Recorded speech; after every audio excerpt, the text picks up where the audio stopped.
আছে গতকাল 11:58 কৌশিক অমাবস্যা তিথি শুরু হয়েছে। আজকে 11:37 সেই তিথি শেষ হয়েছে।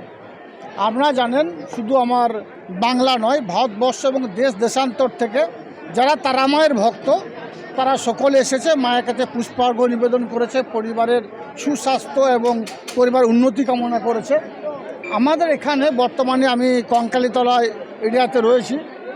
আমাদের নর্থ সাউথ অর্থাৎ আমাদের কলকাতা থেকে যে নর্থ সাউথ যে একটা টিম আছে, সেবা সমিতি, এনারা এখানে 25 বছর থেকে আসেন। প্রত্যেক বছরই এনারা এইভাবে ভান্ডারা খোলেন মায়ের ভক্তদের জন্য।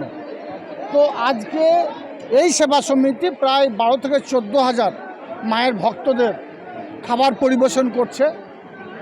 স্বভাবতই ওই কমিটির যিনি আহ্বায়ক আছেন, ওনার ডাকে আমি এবং আমার বিধায়ক এখানে এসেছি। ওনাদের সঙ্গে একটু হাত লাগালাম মাত্র। তাছাড়াও ওনারা গতকাল আমরা যেটা দেখলাম, মায়ের গলায় একটা রূপোর মালা দিয়েছেন। অর্থাৎ মায়ের প্রতি যে শ্রদ্ধা, যে ভক্তি, যে ভালোবাসা, এটা দেখে আমরা মুগ্ধ হয়েছি।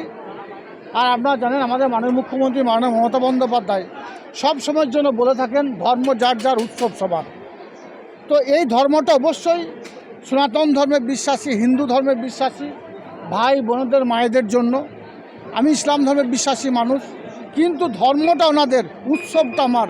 সেই উৎসবের আনন্দ ভাগ করে নেওয়ার জন্যই আমি এখানে এসেছি।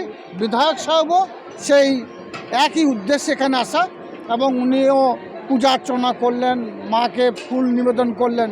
এবং আমাদের বঙ্গজননী বাংলার মা মাননীয় মুখ্যমন্ত্রী মাননীয় মমতা বন্দ্যোপাধ্যায় এবং আমাদের যুবরাজ অভিষেক বন্দ্যোপাধ্যায়ের জন্য আমরা এই কৌশিক অমাবস্যাতেও মায়ের কাছে আবেদন করেছি, ওরা যেন সুস্থ থাকে, ভালো থাকে এবং দীর্ঘায়ু কামনা করেছি।